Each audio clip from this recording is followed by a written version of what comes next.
What's up, Cozy Gamers? I apologize for not releasing a May Cozies video this month. Things got a bit hectic, but I am excited to say that I have a fun video for you today. Today we're going to be reviewing a game that would have made it onto my May Cozy game list, and that is Little Kitty Big City, released by Double Dagger Studio on PC, Switch, and Xbox. I recently played it on my Twitch channel and had a really good time with it. However, it definitely wasn't a perfect game. So in today's video, we're going to go through what I liked and what I didn't, starting with the bad and making our way to something positive by the end.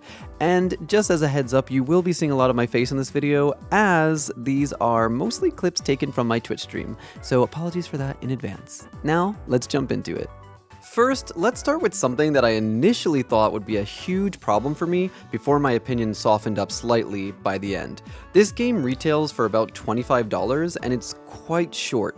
If you ignore a lot of the side quests, which we'll get into in a bit, you could probably beat the game in around 2 hours. In my case, having finished almost every single thing before reaching the end, it took me a little over 6 hours to complete the game. Everyone's different when it comes to price versus time, but I thought I'd start with this as a minor warning.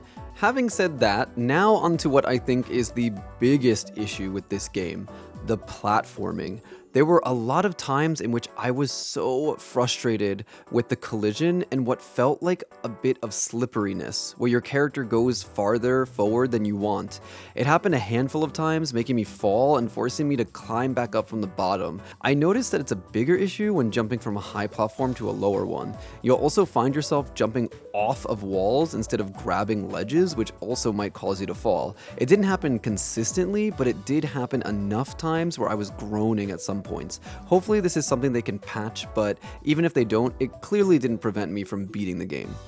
Some other minor complaints would be a small issue I had with some of the dialogue boxes overlaying each other, making it hard to read them. And at certain points, the dialogue boxes would appear sort of off screen, which cut them and I couldn't turn the camera to get a better look.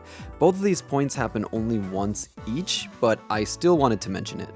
And the last negative, which will actually lead into one of my positives, are the side quests, in this game called Catchievements.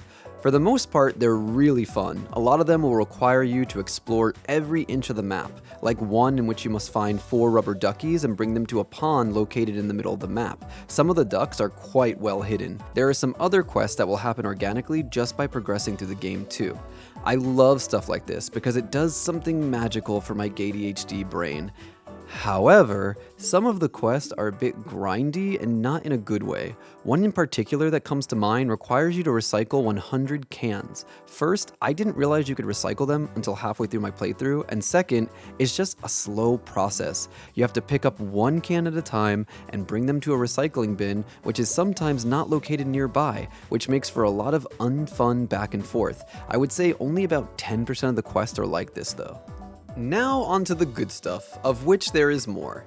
The first thing I want to point out is the visuals, the setting, etc. It must have been a long time since I saw the trailer because I totally forgot or just didn't know that this game was set in Japan. As you may know, I lived in Japan for a decade, so I'm very fond of media using it as a setting. I love seeing the shrine, the crosswalks, the vending machines, the konbini. It all just made me very happy, and the art style works very well in it. I also loved how big the map is, or maybe how big it feels. It's not really that big of a city despite the name, but due to all the alleyways and optional shortcuts, it feels like a labyrinth. It's easy to get lost, but not in a bad way. It makes for a lot of really fun exploration, and eventually you'll unlock quick travel through the sewers, making it even easier.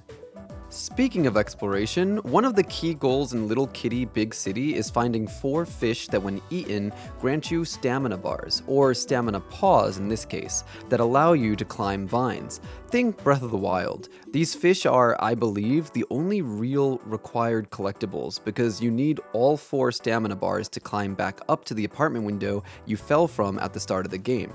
But just because they're necessary to reach your end goal doesn't mean they don't benefit you in other ways. Getting each fish/stamina bar will allow you to explore the map, and that comes with a bunch of extra side quests. They're the key to unlocking more content essentially, and I really love that sense of progression. And speaking of progression in collectibles, this game has 42 cute head accessories that you can unlock and adorn your cat with. These range from food to animals to insects. There are so many cute options. Some of them you'll acquire through quests, while others can be found in gacha capsules. Yes, this game has gacha. It's set in Japan after all. Some of the gacha can be found exploring, usually in hard to reach places so they feel earned. The others, however, can be purchased from 5 differently themed gacha machines spread around the map. You'll need to use this game's currency called shinies, which are random shiny objects like bolts and paper clips that can be found all over. They're very easy to get, so don't worry. I'm a sucker for cosmetics and gacha, so I was a bit hooked on finding them all. In fact, I think I only missed one by the time I finished the game. Other positive notes include the game's dialogue, which is super silly. It's lighthearted and clearly the game isn't taking itself too seriously. The gameplay itself is also funny. There were so many moments I was just cracking up. It gives Untitled Goose Game vibes, honestly, if you've ever played that. You can trip humans and steal their phones, you can slow motion dive bomb birds in hilarious fashion. There are just so many moments, I think, that will make you smile. And speaking of smiling, there's also a photo mode that you can use. I didn't really use it myself, to be honest, but it's there if you want it. All in all, I would definitely recommend Little Kitty Big City. I don't know if it's a must-play game, but it's a really good time and a great option for cozy gamers who love explorative games. I'd give it 4 dropped cell phones out of 5. What do you all think? If you've played it already, let me know your opinions in the comments below. And if you liked this video and want more gaming content in the future, please be sure to give it a like and subscribe.